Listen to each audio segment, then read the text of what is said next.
I am making this video for my grandchildren, great-grandchildren, adopted grandchildren, adopted children, and my children as well. I got sick a few days ago. I caught this cold. It's really nasty. My chest, my head, I feel miserable. My body hurts. And it made me think about when I was a kid, my grandmother, and my mother too, would make chicken soup when we were ill, and it made us feel better. Everyone knows that when you're sick, if you eat chicken soup, it'll heal you. But I thought, you know what, I'm going to make some chicken soup. And I had this recollection of the soup that my grandmother made, which was a little bit different than normal chicken noodle soup. So I made it, and I recorded it so you could have a copy of what your great-great and great-great-great grandmother used to make. In the 1940s and 1950s, when I was young, that's when we would have this soup. The only difference, I put spinach in the soup. My grandmother put chard. She had chard in her garden, so she would go out and whack off a chunk of that chard and bring it in and put it in the soup. And I didn't have any chard, I had spinach, so I put spinach. Anyway, I hope that one of you tries this at some point in your lives. If you do get sick, you do get a cold, it's good. It's very hearty. Everything is in abundance. The vegetables, there's not as much broth as there is in chicken noodle soup typically that you get. It's a thicker, almost stew-like consistency. So I hope you try it out. And if you do, great. If you don't, no problem. You're the one that will miss out. So here is the recipe for you. And I hope you enjoy it. Everyone has a way of doing vegetables, cutting vegetables and peeling vegetables. And one of the things I noticed about peeling is people have a tendency to do this.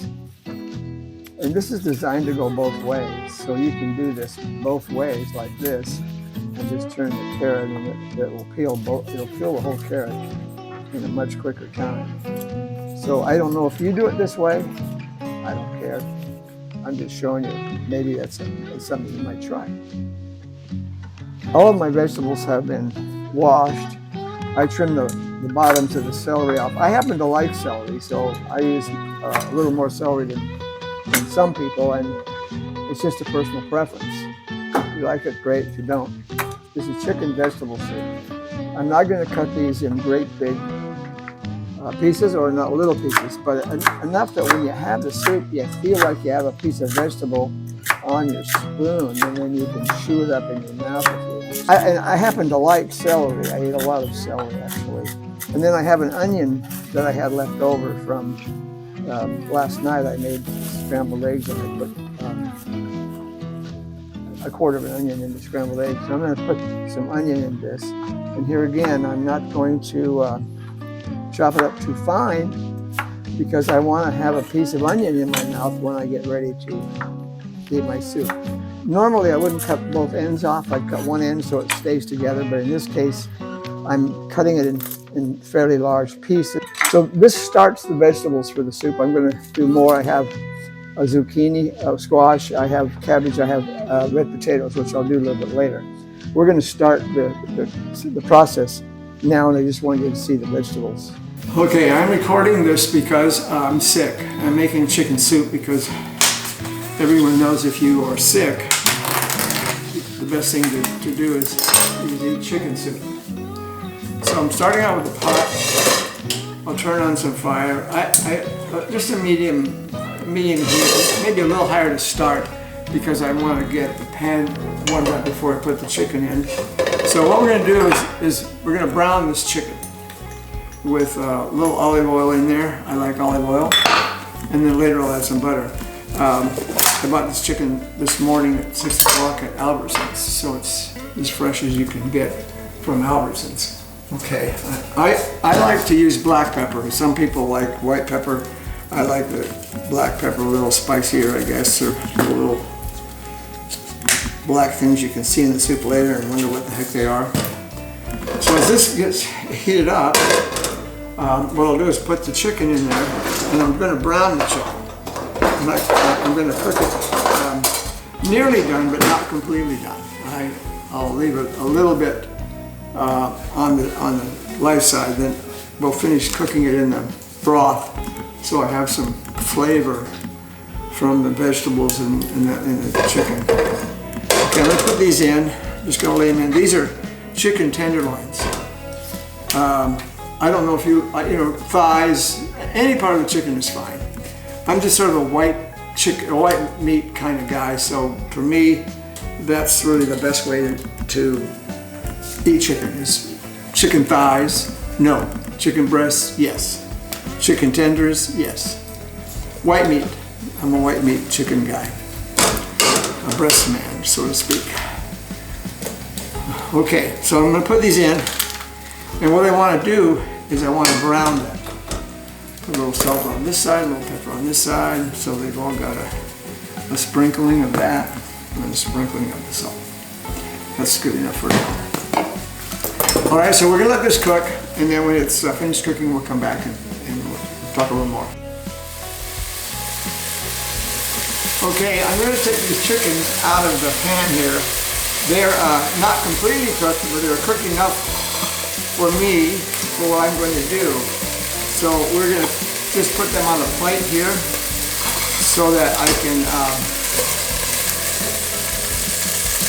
get the vegetables cooking. I'm gonna set that right there.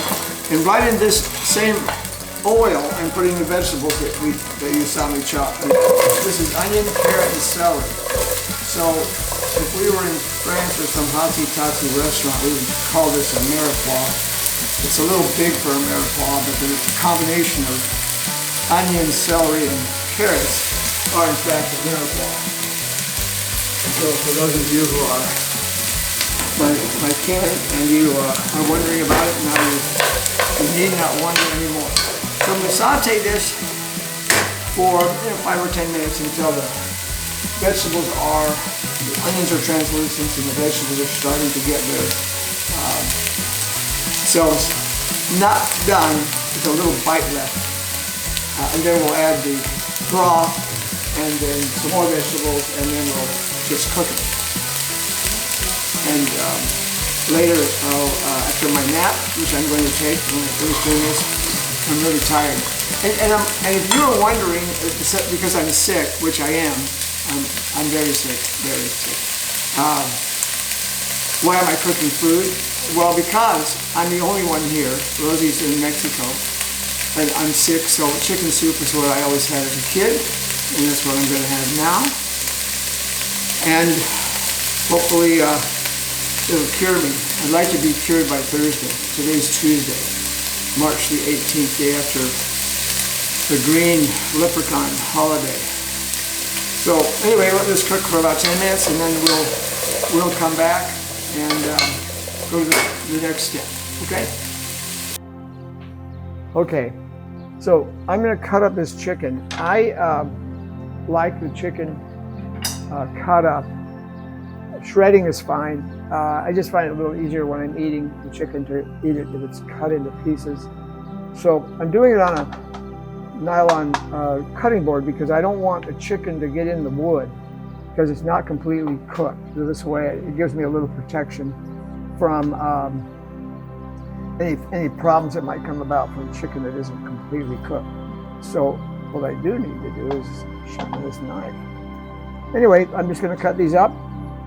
I'll put it in the soup in a minute. The vegetables are finishing their cooking. I'm going to add this and add the chicken stock to the soup. So we'll be on our way to having soup shortly. All right, we'll finish that up.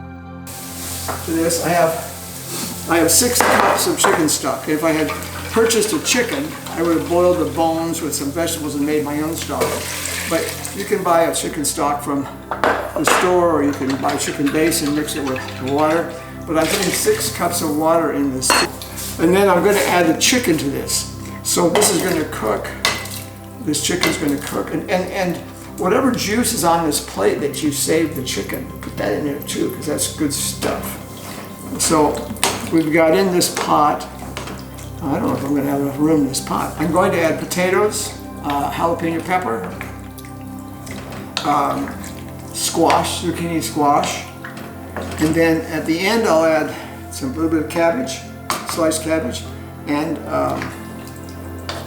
Popeye's favorite thing, spinach, which is good. So what I'll have is a real vegetable concoction with chicken base. That's pretty flavorful, to be honest with you. I do this all the time. And I add the jalapeno pepper. I don't think it adds that much heat. If you're worried about heat or you don't like the heat from jalapenos, when you cut it in half, scrape the seeds out, or most of the seeds out, so you just get a little bite at the end of the spoonful of chicken as it goes down your throat. Okay, so I'll bring this till it comes up to a simmer, and then we'll come back and I'll show you the next step. All right, this has reached the point where it's almost starting to boil. There's bubbles coming up the side. And so now will be the time I add more vegetables. I saved you the drudgery of watching me slice these up. It's just cut potatoes in larger pieces, as you can see, a little bigger than my zucchini, a little bigger, because I want it to be like a stew almost, a chicken vegetable soup, stew kind of thing. And you could add macaroni or noodles or some kind of pasta if you want to make a chicken noodle soup, but this one is all vegetables. It's because I'm not feeling well, and I mean I really feel awful. You want to know the truth? I figured I better make this. That was the jalapeno pepper. Oh, by the way, I cut the jalapeno pepper in really small pieces, unlike the rest of the vegetables. And the reason I do that is I want everyone who has a sip of soup to have at least one jalapeno pepper in his spoon. Anyway, I don't know if your mother has a recipe that she uses, I'm not sure. And I did this recipe because I really am sick. I don't feel like doing this, to be honest with you. I feel terrible. So if I happen to croak, over the next couple days, I'll make sure I get a video made so you have a copy of this. You'll be able to make soup. You'll have one memory of your grandfather or great-grandfather of soup that he made on the day that he croaked. I don't anticipate that happening, but hey, you never know. And at my advanced years, and as sick as I feel, it could happen. I could be dead in a few minutes. I hope I get the soup done. What a morbid thing to tell you, especially you youngsters. But the older grandkids, you get it. Besides, vegetables are good for you. You should eat vegetables. I eat a lot of raw vegetables. I like celery raw and I like cabbage raw. And I'm going to put there's celery in here. And I'm going to put cabbage in here in a little while. And then what I do to serve the soup, which is a little different than maybe you've seen, I take frozen peas and put it in the bowl. I don't put them in here because they look great in the beginning, but then they get this ugly olive drab kind of color, and I like bright green peas. So I put them in the bowl, and then I ladle the soup over the top of the peas and just stir it up. And if the soup is hot, a few peas that are frozen is not going to hurt it. If you wanted to make it hotter again, throw it in the microwave and heat it up. Okay, so now we're just waiting. This is going to have to simmer for about 10 or 12 minutes until the potatoes are cooked and the zucchini is okay. Again, I like a little bite to the vegetables. Not so much with the potatoes, but with the carrots and all the other things. I don't mind it if it's a little bit of a crunch there. So when you cook your soup, if you make soup, you can do whatever you want, but that's what I do. So we'll come back in about 10 or 15 minutes and we'll take a look at this and see how things are going, okay? This has been cooking now for about 12 minutes. The potatoes are done. You can check them by sticking a fork in them. They'll be done. And by the way, I forgot to mention, I put in garlic. I just use this garlic. It comes in a jar, about 2 teaspoons, maybe 3 teaspoons, bay leaves, and I put thyme in. And thyme that I put in there as well. So you can play around with that. I used 1 teaspoon of thyme. I like the flavor of thyme. So now I have diced up some cabbage. I'm going to dump that in. Just about 1/3 of a head of cabbage, and then also spinach. And as you know, spinach disappears quickly when you cook it. So I put in a relatively big handful of spinach in it. It goes away quick. some a small part, but I like spinach in a lot of things. I even put spinach in my scrambled eggs. Okay, so this is where we are. As soon as the spinach wilts and the cabbage wilts, technically this will be ready to eat. But I don't usually eat it right away because I found that a lot of dishes you make, if you let them sit, sometimes if you let something sit overnight, it just picks up a lot more flavor. All of the different ingredients sort of meld together and make a big flavor. Now this is, I'll show you in a second, this is almost stew-like in its appearance. There's not a lot of liquid. And you can always add more liquid to it if you want. But I wanted more of a thick, hearty vegetable chicken kind of soup. I don't put a lot of salt in. You can add salt later. I do add pepper, and like I said, I put the jalapenos in there for a little bit of heat. But when you salt this, just be careful if you're adding salt in the beginning, because you can always add salt later on, and the flavor is going to be just as good. And if you do overcook or oversalt something, by the way, especially soup, throw a raw potato in there, and that potato will sort of absorb the saltiness from the broth. Anyway, this is going to sit here and simmer for, let me turn it down. I have it on really, really, really low. I just want it to bubble and simmer a little bit. Excuse me, I'm dying. Sorry. I'm going to let it simmer a little bit, maybe 5 or 10 minutes, and then I'm going to turn it off and put a lid on it. I'm just going to let it steep here for a little bit. It's 9:30 here in Palm Desert, California on the 18th of March, 2025. And I'll eat some of this for an early lunch, late breakfast. I just need to sit down and rest a little bit. So I'm going to do that now, let this steep a little bit, and then I'll be back. I'm going to show you the soup before I go away, okay?